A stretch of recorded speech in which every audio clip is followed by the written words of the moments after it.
Kinumpirma nga po mga idol ng mismong NBA agent ni Bronny James na si Rich Paul na nakipag-workout na lamang nga ito sa dalawang team ng mga nagdaang linggo sa Los Angeles Lakers at Phoenix Suns, since gusto nga nito na mapapunta sa isa sa mga team na merong solidong plano sa kanyang future. Yes mga idol, tama nga ang inyong narinig.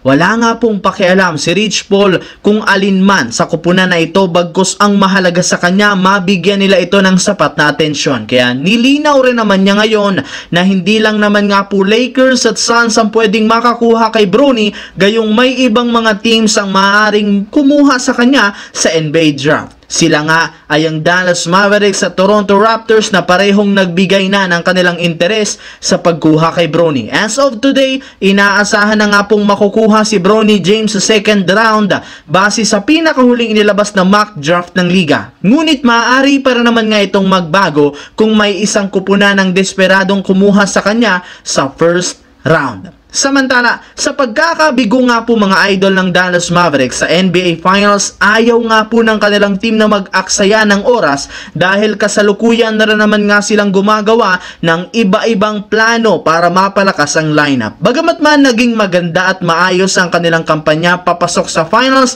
aminado ang kanilang front office na meron pa rin napakalaking butas at kahinaan ang kanilang team. Yan nga ang hindi nila pagkakaroon ng isang legit at mapagkakatiwala ang superstar na makakasabay kina Kyrie Irving at Luka Doncic sa mga crucial nilang laro. Inaasahan sana nila si PJ Washington na ang kanilang magiging pangatlong star player, ngunit napatunayan sa Finals na napaka-inconsistent nito. Hindi rin naman nga ito marunong na mga low post play na siya sanang pinakakailangan ng team upang mabigyan nila ng sapat na space sina Kyrie at Luka. Kaya dahil dyan, prioridad ng Dallas ngayon na kumuha ng isang superstar na magaling sa low post na may pangtatandem sa kanilang dalawang superstar. Samantala, katulad nga po ng naibalita ko sa inyo, target nga po ng Lakers na kumuha ng isang bagong sentro gamit ang kanilang hawak na 17th overall pick. Willing rin naman silang gumawa ng isang trade sa susunod na araw basta't makuha lamang nila ang ilan sa mga pinakamagagaling na batang big man